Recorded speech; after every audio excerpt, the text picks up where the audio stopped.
Vamos orar então? Vamos pedir a Deus também principalmente pela iluminação da palavra, e já vamos orar também nesse sentido. Nosso Pai, estamos aqui em poucos irmãos reunidos, na verdade, mas estamos aqui com o propósito, Senhor, de ouvir a Sua palavra, de nos achegar mais ao Senhor, de estar mais sensíveis à Tua voz, de estarmos preparados para aquilo que o Senhor quiser revelar, aquilo que o Senhor deseja que saibamos. Queremos uma estrutura espiritual adequada para esse impacto da revelação do Teu Espírito. Senhor nosso Deus, nos ajuda. Perdoe, Senhor, meus pecados mais uma vez. Perdoe os meus irmãos. Perdoe a cada um de nós nesta noite, Pai. Se há algo aqui que impede o Teu Espírito de operar, Senhor, venha nos ajudar. Venha nos fortalecer. Venha nos limpar, nos transformar, nos ajudar, Senhor, a Te servir melhor. Eu tenho certeza que o Senhor conhece cada coração, cada intenção.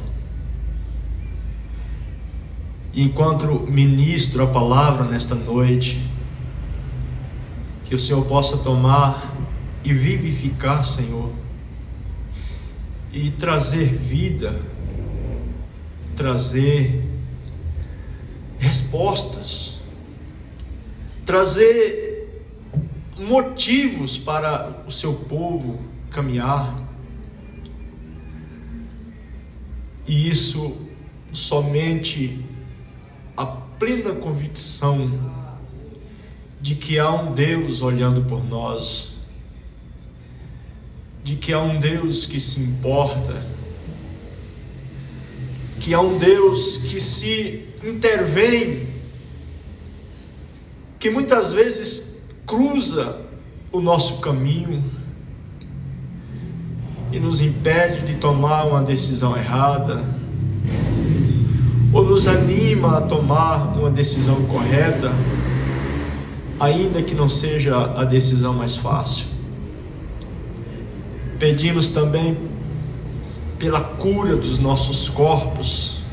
Às vezes temos que sair, deixar entes queridos, confiando apenas ou confiando absolutamente nos Seus cuidados, porque o Senhor é o Deus que nos sara. O Senhor não nos prometeu uma vida fácil, uma vida onde não seríamos atingidos pelas enfermidades, mas uma coisa o Senhor nos prometeu, e é isso que vamos colocar em oração. Não que o Senhor tenha esquecido, mas que o Senhor nos pediu para orar e para confiar. O Senhor disse: orai uns pelos outros, para que sareis. Sare as famílias, Pai. Corações doentes, quebrantados, tristes, enfermidades físicas, psicológicas, espirituais. Cura o Teu povo, Senhor. Cura a Tua igreja, dai vida para ela. No nome de nosso Salvador, o pastor Gladson está nas Tuas mãos. Aquilo que ele está tentando fazer, lutando, ajude-o, Pai. Ajude cada obreiro, cada irmão a estar no posto do seu chamado. Cada irmã, em nome de nosso Senhor Jesus Cristo, culto de escola dominical de amanhã, desperta cada um para que esteja ali se alimentando e preparando suas almas no precioso nome de Jesus. Amém. Amém. Vamos ler a Bíblia, irmãos? Vamos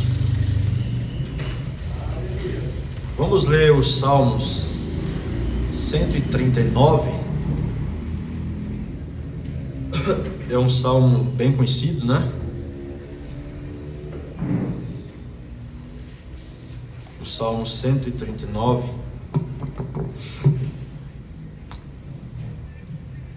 Vamos ler até o versículo 4.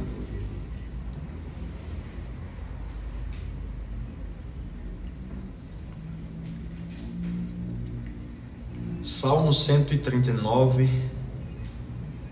a partir do versículo 1 até o versículo 4. Vamos ler então? Eu vou ler essa e depois nós vamos ler outras escrituras, mas após esses 4 versículos vocês podem se assentar, tá bom? Senhor, Tu me sondaste e me conheces. Tu conheces o meu assentar e o meu levantar. De longe entendes o meu pensamento. Cercas o meu andar e o meu deitar, e conheces todos os meus caminhos. Sem que haja uma palavra na minha língua, eis que, ó Senhor, tudo conheces. Que Deus possa falar aos nossos corações, em nome do Senhor Jesus. Amém. Podeis vos assentar.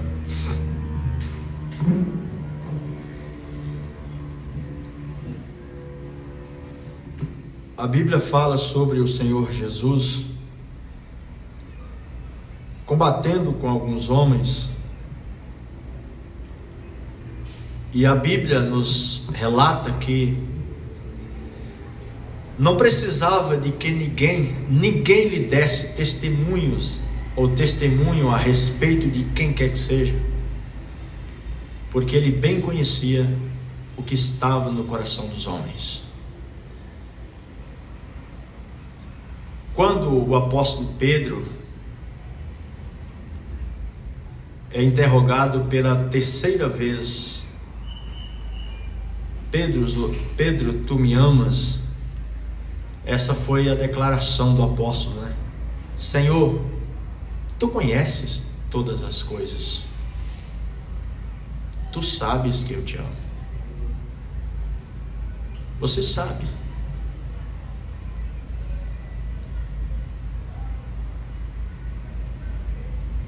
Então nós notamos que Pedro sabia que amava o Senhor Jesus, e ele sabia que Jesus sabia que ele o amava. Então ele fala: o Senhor conhece tudo, o Senhor sabe que eu te amo. A gente às vezes fica pensando a respeito de algumas pessoas serem seduzidas, enganadas tão facilmente, não é? Porque tem coisas que elas realmente enganam, elas são mais, vamos dizer, mais sutis, né? Mais bem elaboradas, no sentido de trazer uma ilusão, ou enganar a pessoa mesmo. A pessoa está ali porque ela está enganada. Mas tem coisas que parecem tão claras, né? Tem um ditado que fala no mundo: me engana que eu gosto. Parece que tais pessoas parecem que gostam de ser enganadas. Elas formam um tipo de coisas que elas querem ouvir, e elas selecionam as pessoas que vão lhes falar. Então não é que essas pessoas estão enganadas, elas querem estar enganadas. porque elas não têm a sensibilidade, ou talvez o desejo, ou a hombridade, ou a sinceridade de encarar a verdade. Agora aqui o salmista está falando sobre o pleno conhecimento de Deus a respeito dos seres humanos. Esse salmo é um salmo de Davi. Ele está dizendo: Senhor, Tu me conheces, Você sabe quem eu sou. Tem um salmo que ele fala assim: Senhor, sonda-me. Vocês conhecem isso? Vê se há em mim algum caminho mau. O Senhor sabe do meu coração, o Senhor conhece-me, mas o Senhor que sabe de mim mais do que eu mesmo, me sonda. Vê se há em mim algum caminho mau e expurga-me daqueles pecados, daqueles defeitos, daqueles hábitos, daquelas coisas que me são ocultas. Isso é a declaração de um coração sincero.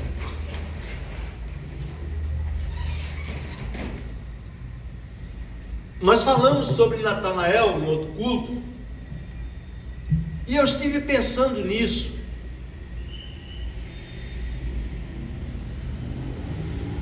Lá no capítulo 1, de João, versículo 47,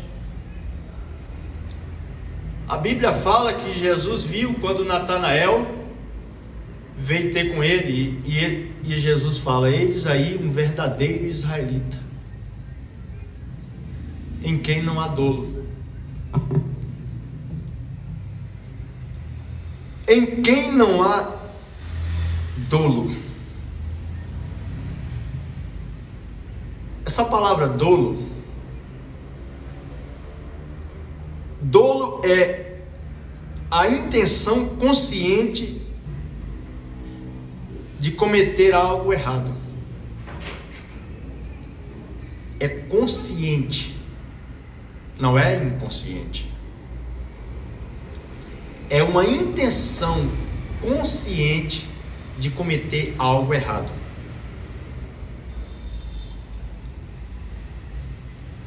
Aqui é alguém falando da interpretação, Ele se divide em 2 pontos.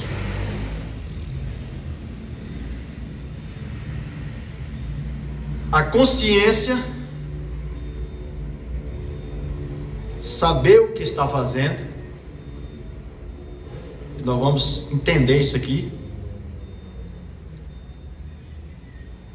Querer o resultado ou aceitar o risco dele.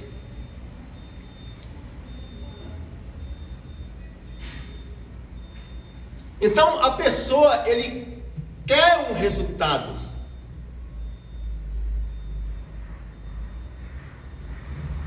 mas ele não quer fazer algo ou tomar uma atitude para chegar ao resultado que ele deseja. Vocês entenderam isso? Quantos queria o Messias? Acho que todo Israel, se perguntasse: vocês estão esperando o Messias? Ah, sim, nós estamos. Eles conheciam as profecias sobre a vinda do Messias. Mas, ao sondar os corações dessas pessoas, o que Deus via lá? O que Deus via no coração de cada um daqueles israelitas que esperava o Messias?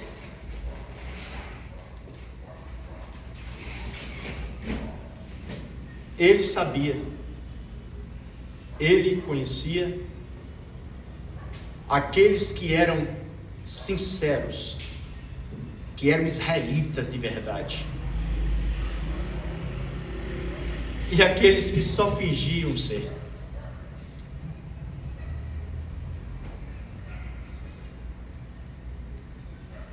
Irmãos, está com a Bíblia aí?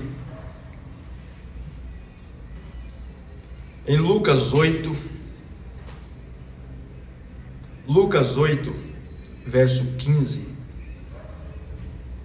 Eu vou ler isso aqui para vocês. Lucas 8, verso 15.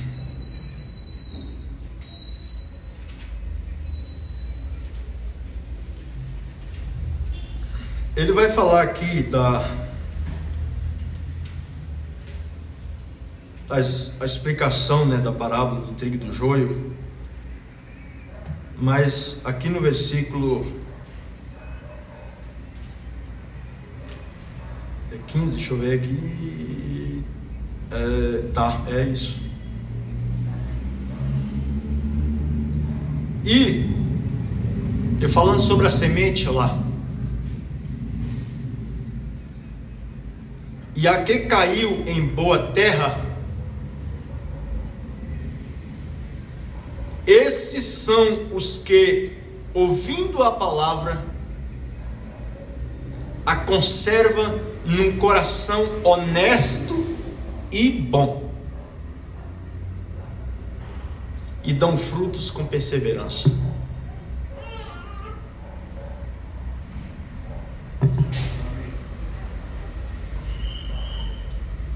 Então,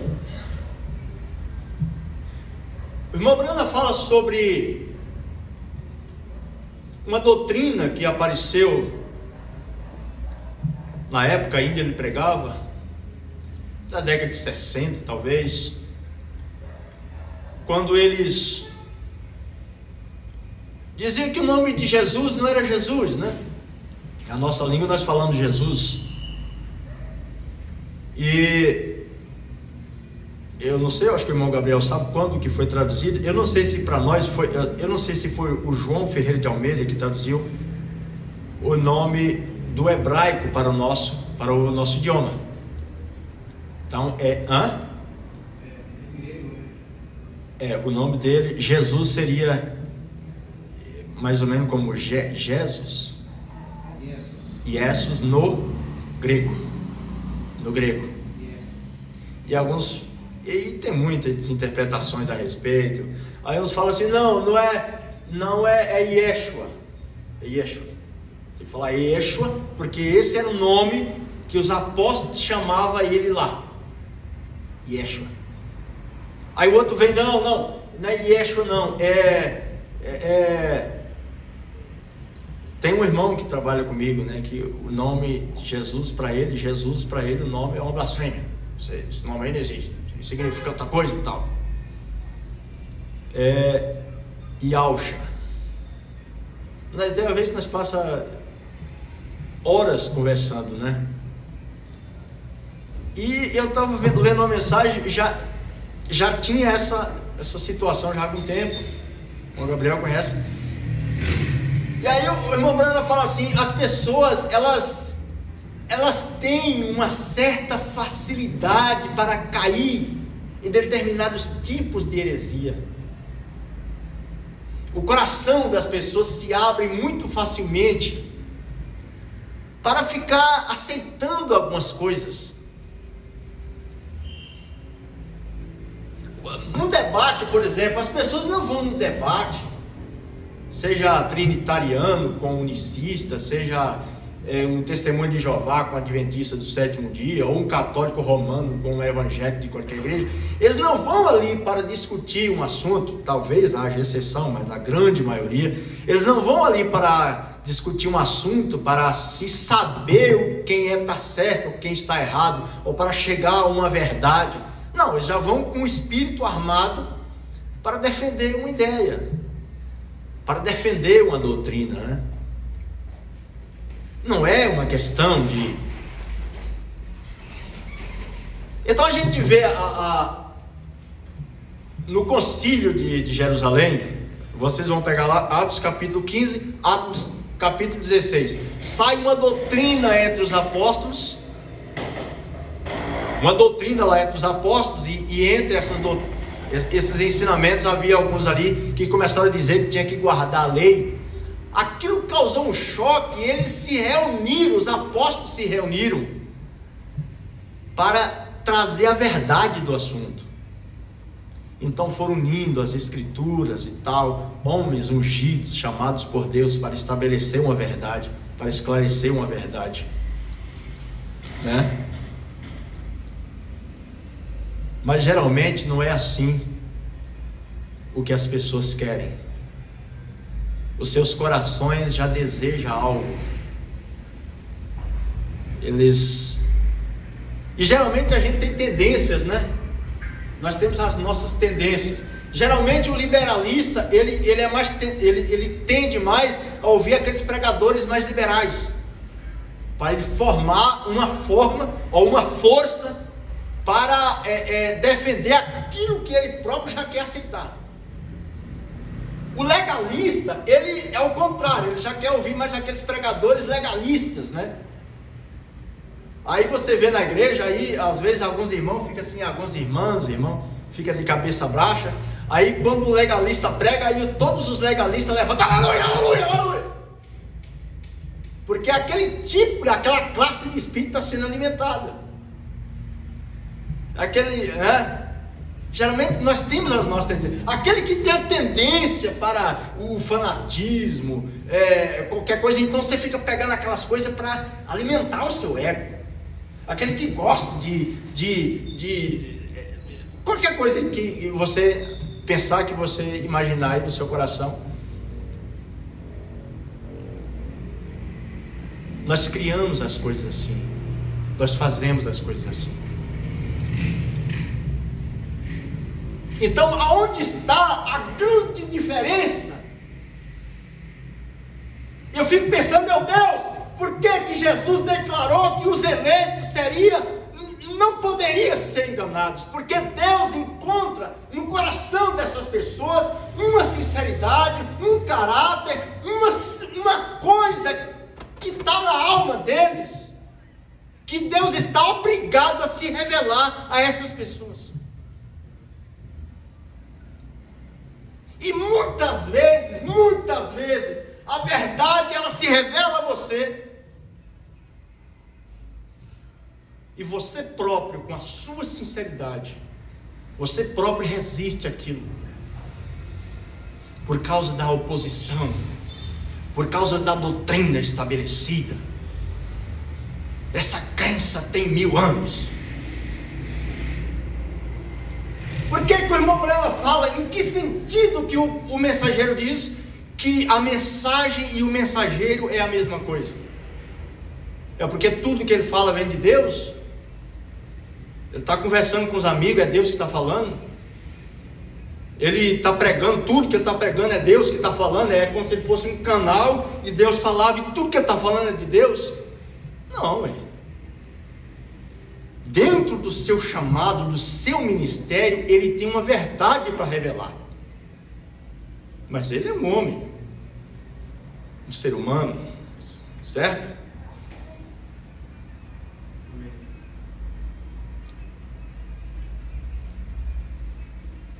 Mas lá em Colossenses, acho que é Colossenses 3,16, Paulo fala assim, que a palavra de Deus, a palavra de Cristo habite em vós, ricamente ou poderosamente. Isso quer dizer que a palavra de Deus, o que é habitar? É morar dentro de você. Isso quer dizer, a palavra de Deus tenha companheirismo com você. Isso quer dizer que a palavra de Deus e você tenham o mesmo objetivo, tenham uma comunhão de pensamento, de intenção, que a palavra de Deus não puxe para um lado e você puxe para o outro. É nesse o sentido.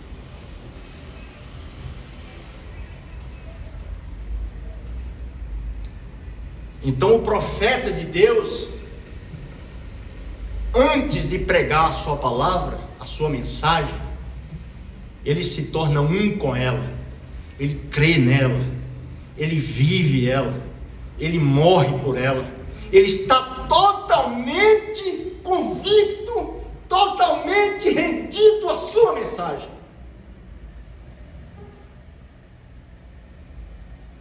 O hipócrita não, o hipócrita prega o que dá certo, o que a multidão quer ouvir, o que agrada as pessoas. Ele não é um com a sua pregação. Vocês entenderam isso?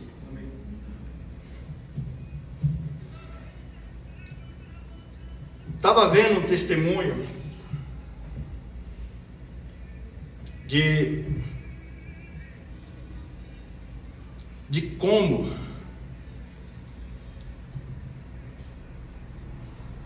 Deus chamou o mensageiro para orar pelos enfermos.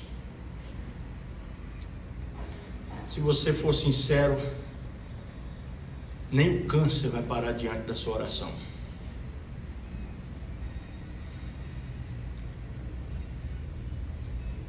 Ele encontrou uma oposição muito grande, uma resistência muito grande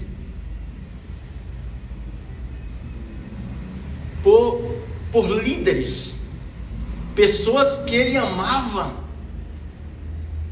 e que tinham um respeito muito grande. Agora, uma coisa que eu noto, irmão Beto, aqui, é a sensibilidade de um homem de Deus para identificar os erros que você comete. Porque você não quer estar errado, você não quer estar errada, você vai errar, você vai cometer enganos, você vai tropeçar, você vai dar com a cara na parede muitas vezes, mas no seu coração, você quer fazer sempre o que é certo. E até que Deus se revele clara e absolutamente ao seu coração, que não há nenhuma dúvida de que aquilo vem de Deus, você não se cega. É assim ou não é? Há coisas que você não entende. O hipócrita não. Se tal doutrina ou ensinamento corresponder com a sua religião ou com o seu bem-estar, ele vai falar aquilo de uma forma ou de outra. Aí Jesus fala, aqueles, sobre Natanael ele fala, né? Verdadeiro israelita em quem não há dolo, em quem não há engano. Esse é um verdadeiro israelita. Quando ele se deparar com o que é real, ele vai encarar. O mensageiro disse, se você for sincero, Deus está obrigado com você. Aí quando você vai lá para Apocalipse 1, das cartas, né? Aqueles que se dizem judeus e não são, mas são sinagogas de Satanás.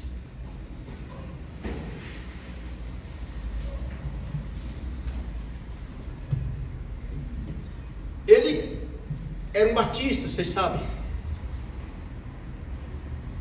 Os batistas não criam na cura divina. Revelação, então, que Deus te mostrou algo de olho nu, isso nem pensar, isso foi para os apóstolos, está lá no passado. Isso era verdade realmente, já aconteceu, mas isso só foi para a era apostólica. Mas as visões vinham, e não somente as visões vinham, mas elas se cumpriam. Vocês lembram daquele homem de cor chamado o irmão Merrion? Não sei se eu já falei disso aqui, eu acho que alguns irmãos que conhecem os testemunhos sabem.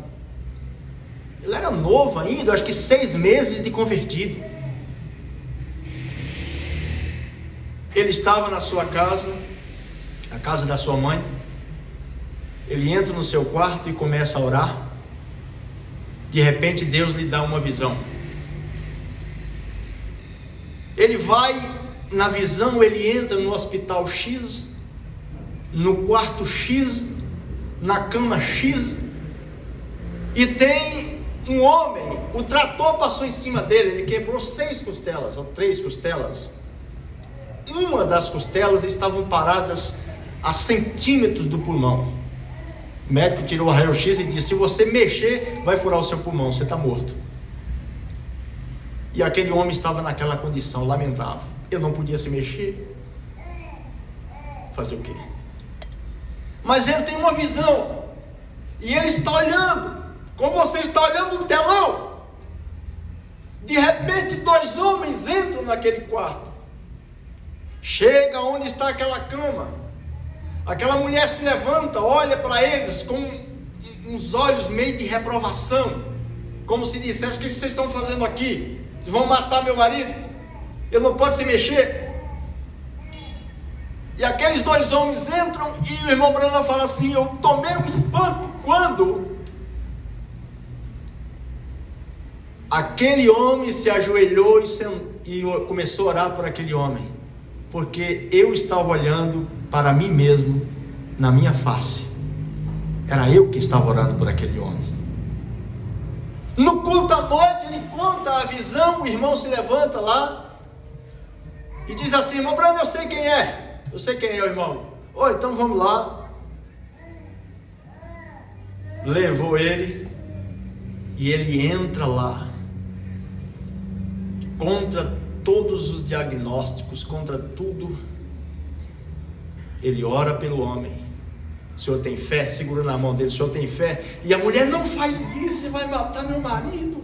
Não, senhora, eu não sei o que eu estou fazendo aqui, eu só sei que Deus me deu a visão, a coisa está aqui diante de vocês, e eu vou fazer o que Deus mandou. E orou. Daqui a pouco o homem levantou, pegou aqui, e os médicos, as enfermeiras: o senhor não pode fazer isso aqui não, aquela confusão. Ele sai com um amigo, senta na frente do hospital e diz para ele: daqui a tantos minutos ele vai sair com a roupa assim, tal, e vai embora para casa. E eles ficaram ali na frente. Daqui a pouco aquele senhor saiu, ele estava curado. Mas você acha, Beto, oposições com pessoas usando as escrituras, dizendo que você está errado. E alguns poderiam. Eu quero trazer para vocês a questão do coração.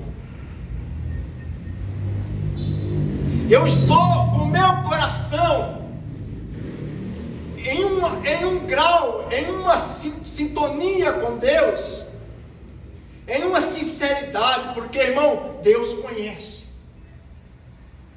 Deus conhece.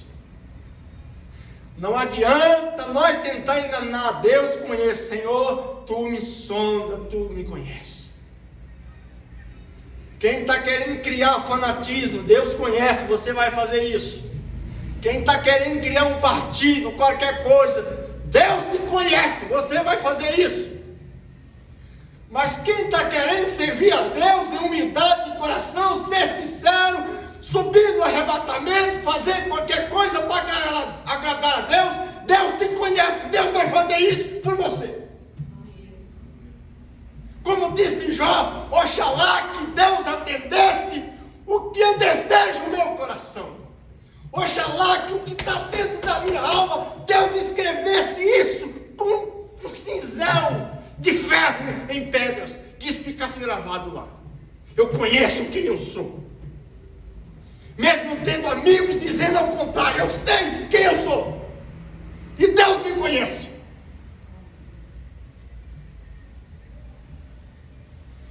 Alguém o desafiou uma vez, vocês lembram lá, você é um falso profeta, disse: eu sou um falso profeta, venho aqui no púlpito. Se eu for um falso, eu vou cair aqui morto. Não faz, não, mas se eu for falso, eu tenho que morrer mesmo. O certo é que ele não foi lá. Fez o desafio, mas correu, né? O irmão Branham começou a se questionar. Meu Deus, mas essas coisas acontecem? Eu pergunto aos ministros, irmãos, e eles falam que é demônio. Senhor, o Senhor conhece meu coração, o Senhor sabe que eu não quero nada com o diabo. Senhor, se o seu servo está fazendo algo que está errado, o Senhor me revele, me mostra. Ele entra lá no quintal da sua casa, sua mente começa a fugir. Ele olha para sua esposa e diz: olha, hoje está aqui $7, não sei quantos. Você vai se sustentar durante a semana. Eu vou para aquele mato, eu só vou sair de lá quando Deus me mostrar o que é isso, ou senão não vou sair de lá. Vou morrer lá.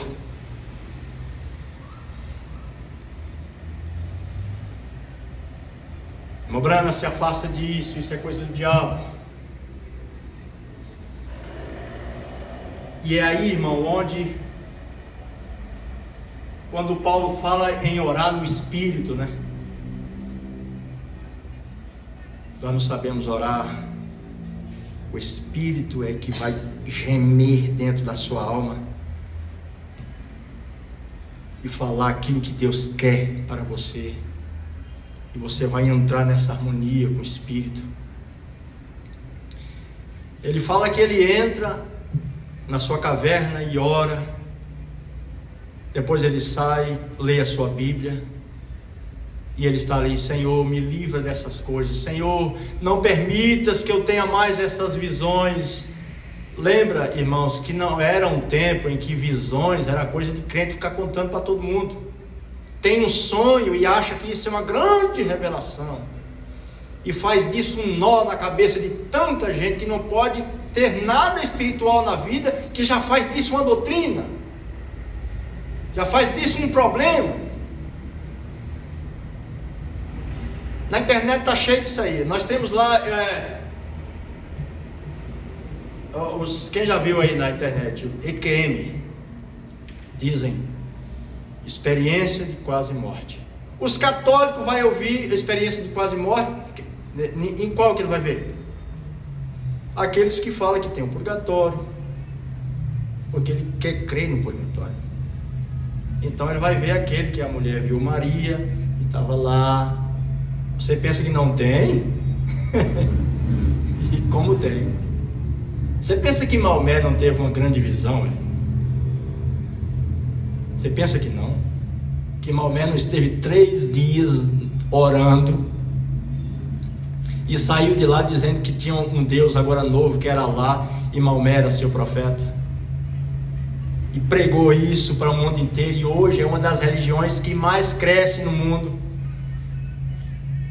E você sabe que isso foi o diabo que mostrou para ele. Por quê? Porque não bate com a Escritura.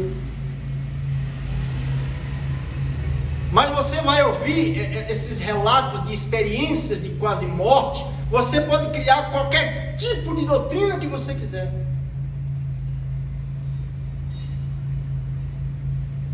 Vai dar vazão para qualquer tipo de sentimento. Aí você vai lá nos comentários, as pessoas: olha, eu também tive isso, eu também tive aquilo.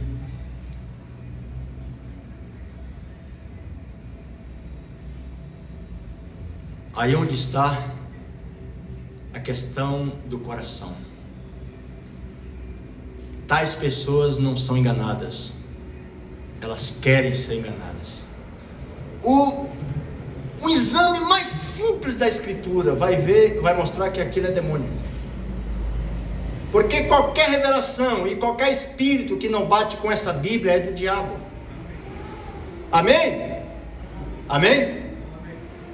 Qualquer revelação, qualquer espírito, como disse Isaías, há a lei e ao testemunho. Se eles não falarem de acordo com essa palavra, jamais verão a alva. Jamais. Então a palavra de Deus sempre está em primeiro lugar. E o irmão Branham tinha esse cuidado de trazer tudo e comparar com as Escrituras. Mas ele estava ali orando, E ele estava dizendo assim: Senhor, tira esse mal de mim, Senhor. Não me deixa ter mais essas visões. E entrava lá na caverna, orava, chorava, pedia misericórdia. Deus, eu estou perdendo a minha mente, Deus, tem misericórdia. Ele disse que nem sabia que isso eram visões, ele chamava isso de transe ou algo assim. Olha, irmão, muitas vezes demora para Deus preparar um homem. Demora. Ele disse que num relance, no momento, passou por ele um pensamento. E ele disse: mas e se todos aqueles ministros estiverem errados? Se todos aqueles ministros, eles não tiverem de acordo com a palavra, eles estão preocupados em defender a doutrina da igreja deles ou algo assim. Quando ele teve esse pensamento, ele disse: a atmosfera do ambiente mudou. E daqui a pouco o anjo do Senhor desceu. Aquele anjo que vocês sabem, que o acompanhava desde criança. Ele disse: foi a primeira vez que eu o vi. Foi a primeira vez que eu o vi. Mas a sua voz, quando falou comigo, era a mesma voz que falava comigo desde quando eu era criança. Eu vim para te mostrar o segredo da sua chamada, do seu nascimento. E ele disse que, e ali foi apresentado para ele, dentro das Escrituras, que aquilo que ele estava ensinando, que ele estava vendo, era de Deus. E ali foi dado sinais, como vocês sabem, e ele foi para o mundo. O certo é que aquele reavivamento de cura divina, que até mesmo entre os pentecostais já estava começando a ser coisa do passado, aquilo houve um grande reavivamento. Um grande reavivamento. E muitos evangelistas foram chamados no campo evangelístico pregando cura divina. T.L. Osborne, Oral Robert, Jack Coy, por muito pouco tempo, mas foi um homem, e vários evangelistas nos Estados Unidos. Hoje, eu não sei se tem algum segmento aí que nega a cura divina, né? Talvez alguns ainda, mas hoje a cura divina é uma realidade crida na grande maioria dos cristãos dos evangélicos.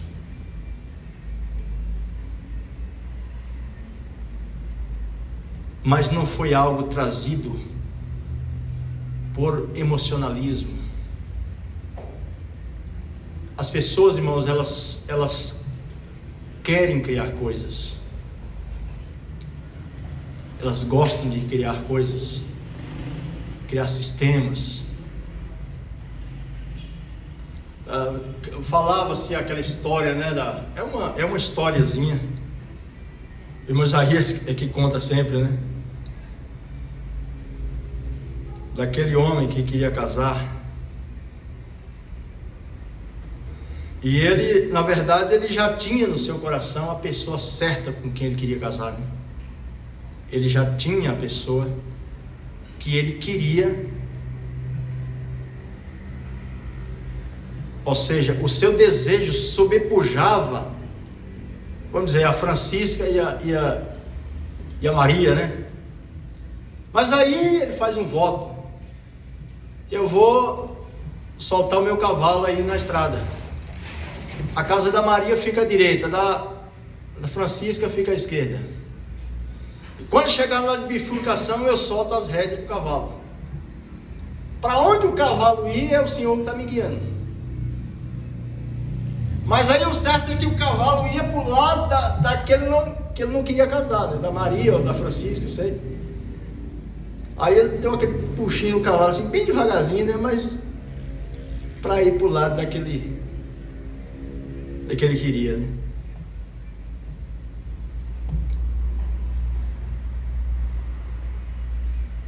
Irmãos, Deus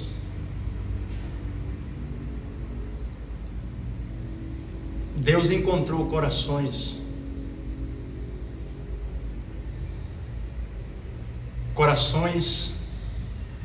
em que Ele pôde trabalhar e fazer algo, se revelar. Corações que não se deram à vaidade ou a nada disso. Corações que eram maleáveis, que Deus podia repreender, e eles voltavam atrás e reconheciam.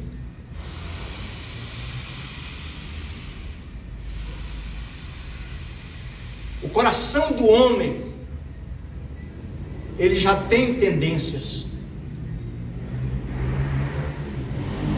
e quando ele chega àquela posição, é que ele vai mostrar realmente qual era o desígnio do seu coração. E é aí onde Deus sabe, Deus conhece. Deus não pode dar determinada coisa para mim. Mas por quê? Por que ele não pode fazer isso? Você vê que Uzias, por exemplo, ele era um rei e Deus abençoou ele. E ele manteve servindo ao Senhor. Mas aí Deus vai abençoando tanto. E a Bíblia fala que o coração dele se exaltou. Quando o coração do homem exalta, aí não tem outra forma, Deus precisa abater. Então os corações das pessoas, dos filhos de Deus, que devem ser convertidos a Deus, muitas vezes a gente sofre um processo que nunca acaba. Nunca acaba.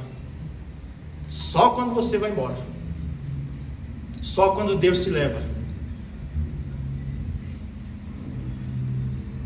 E então Deus vai trabalhando conosco. Deus vai nos mantendo em um lugar aonde Ele ainda pode nos governar. Pode nos falar como filho: filho, não faça assim. Deus ainda pode nos manter em uma posição que o nosso coração ainda pode ser tratado, pode ser convertido a uma verdade, a uma situação que Deus está mostrando, está falando. Se arrependa, volta atrás, não vai na frente, não vai. Dependendo da situação, você não vai conseguir mais voltar. Você não vai mais.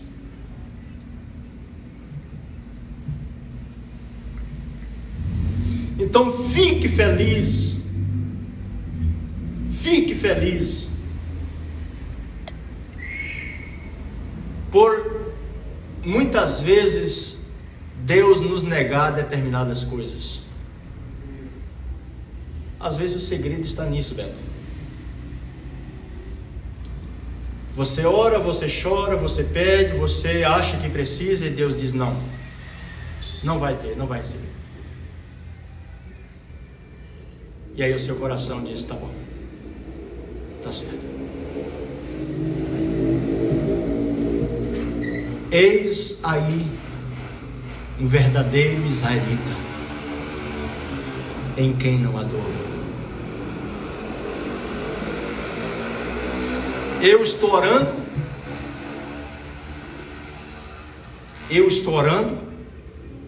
eu estou esperando, mas o meu coração já tem uma direção, o desejo já está lá. O que você almeja já está aqui. A única coisa que Deus está respondendo é o seu coração.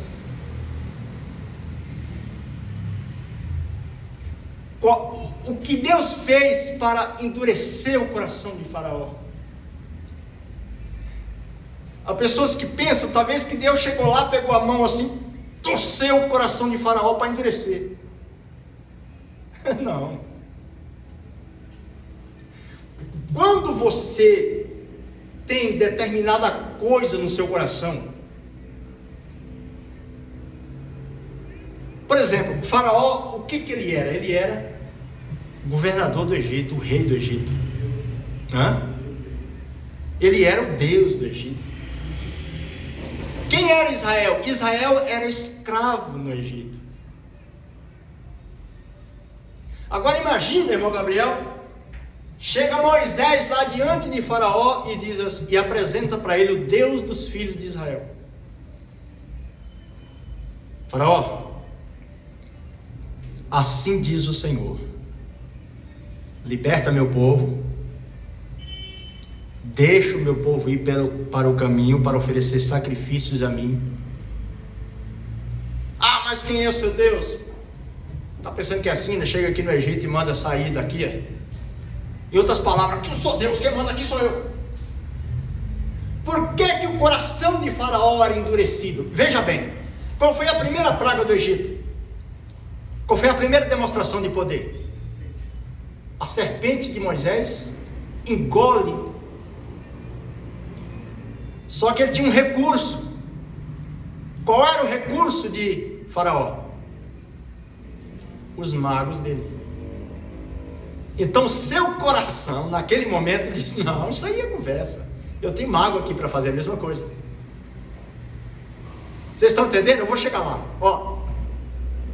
Então ele endurece o coração para não ouvir a voz de Deus. Por quê? Porque eu sou o rei do Egito, esse povo é escravo. Deus nós tem de sobra aqui. Vem você com teu Deus mandando tirar daqui, não vai sair daqui não. Quem manda aqui sou eu. Tá bom, então Deus vai dar o primeiro sinal. Não, os magos vêm e fazem a mesma coisa. De repente Deus fala assim: eu vou endurecer o coração de Faraó. Faraó não solta o povo. Moisés transforma a água do Nilo em sangue. Certo? Quando aquilo que você crê é confrontado, você só tem uma escolha: ou se render ou endurecer. Certo? Quando a sua doutrina, a sua religião é confrontada, você só tem uma escolha: é se render àquilo como sendo verdade, ou você fala assim: não, eu não vou aceitar. Aí Deus vai e manda mais uma praga mais forte. Quanto mais o coração de Faraó endurecia, Deus mandava uma resposta para aquele endurecimento. Aí Faraó tinha uma escolha: eu solto? Não vou soltar. Aí Deus mandava algo mais forte, e Deus então tinha que mandar algo mais forte, e a cada resposta de Deus, Faraó tinha que aumentar a sua dureza de coração. É assim que Deus endurecia o coração de Faraó. É assim que Deus endurece o coração dos religiosos, das denominações. Vamos colocar de pé, irmãos? Vamos.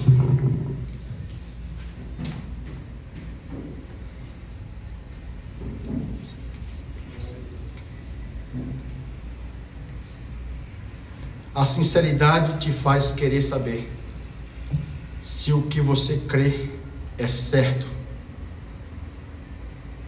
ou errado. Isso é atitude de sincero. O que eu creio está certo?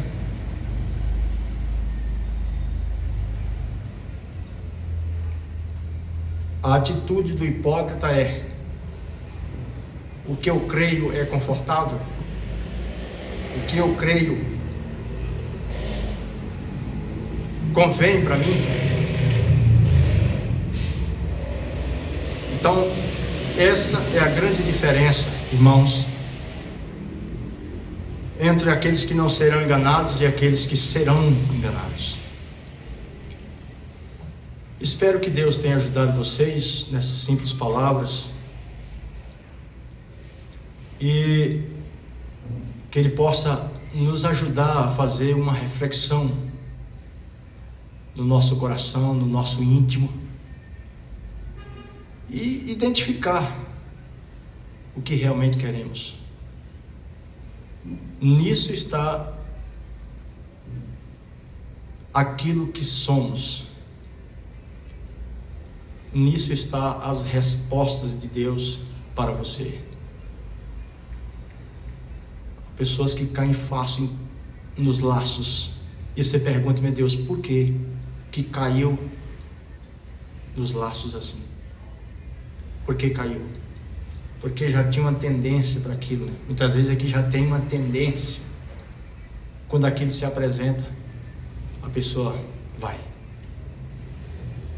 Bem rapidinho, tinha um amigo, desculpa irmãos, um amigo, irmão, congregamos juntos 5 anos. 5 anos.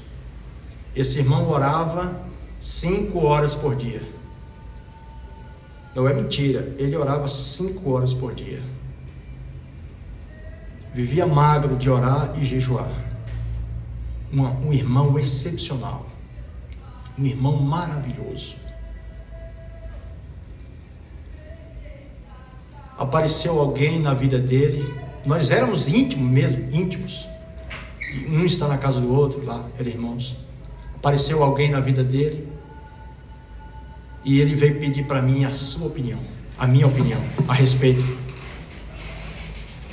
Mas só que a minha opinião a respeito daquela situação não era o que ele queria ouvir.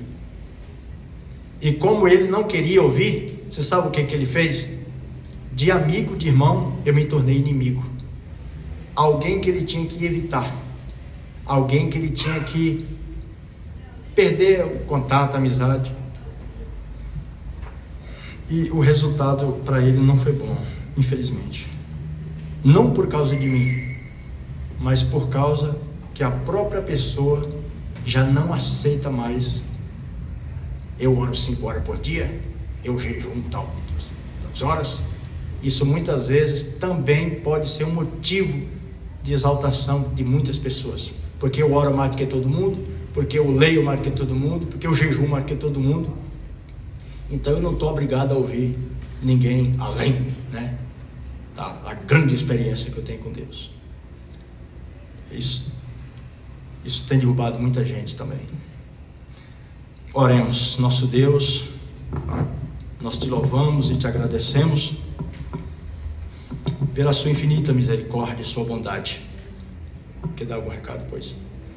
Nós te louvamos, Senhor. Eu, em poucas palavras, tentei expressar aquilo que o Senhor me deu.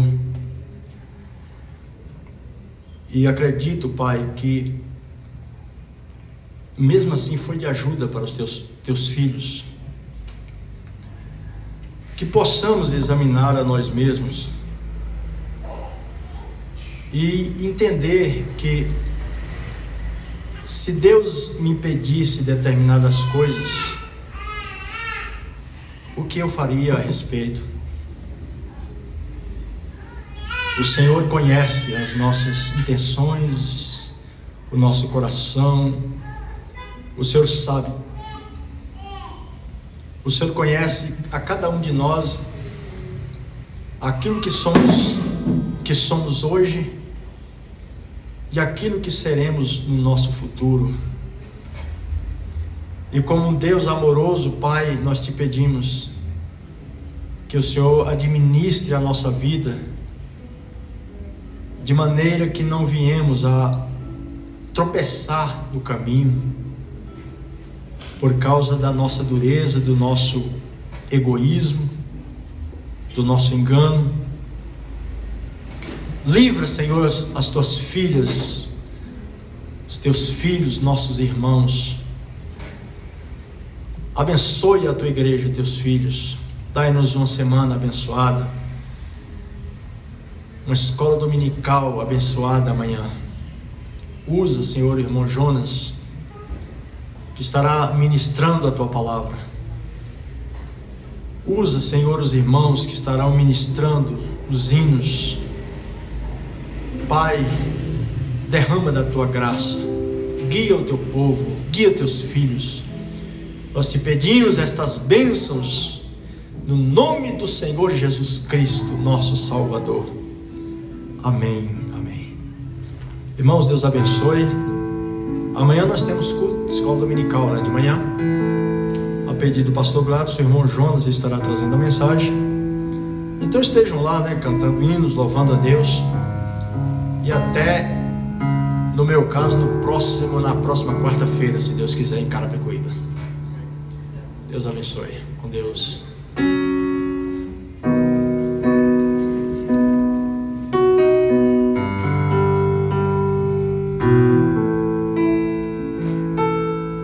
Tu me sondas, tudo me conheces, até o meu pensar, Senhor, sabes tu, eu sei, desde o ventre,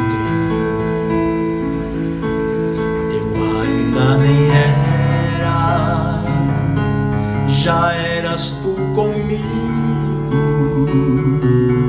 disso também sei.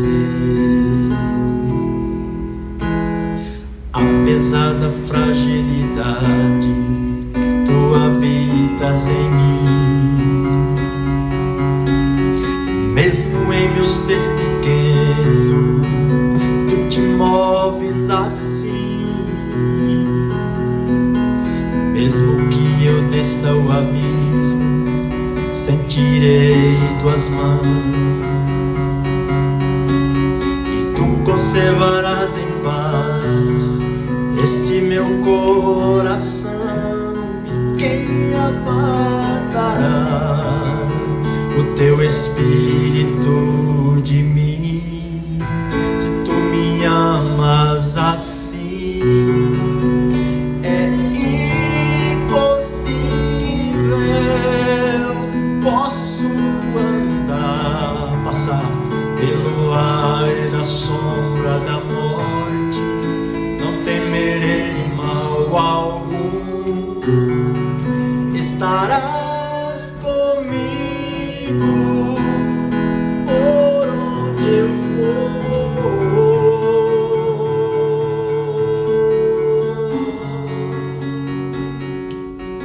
Tu me sondas, não, e tudo me conhece, até o meu pensar, Senhor, sabes tu, eu sei, desde o ventre, eu ainda nem era, já eras tu comigo, disso também sei.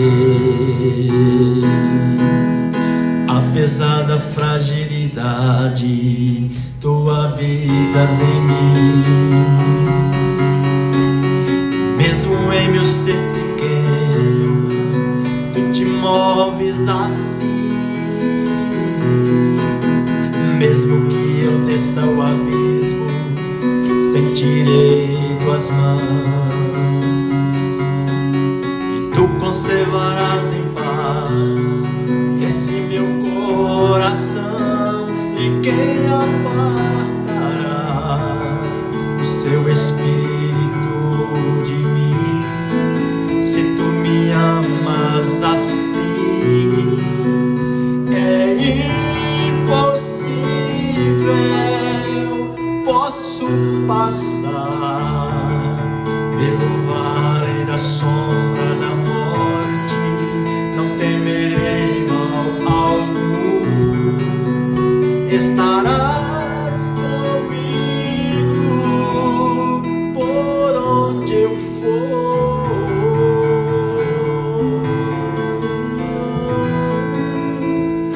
Por onde eu for.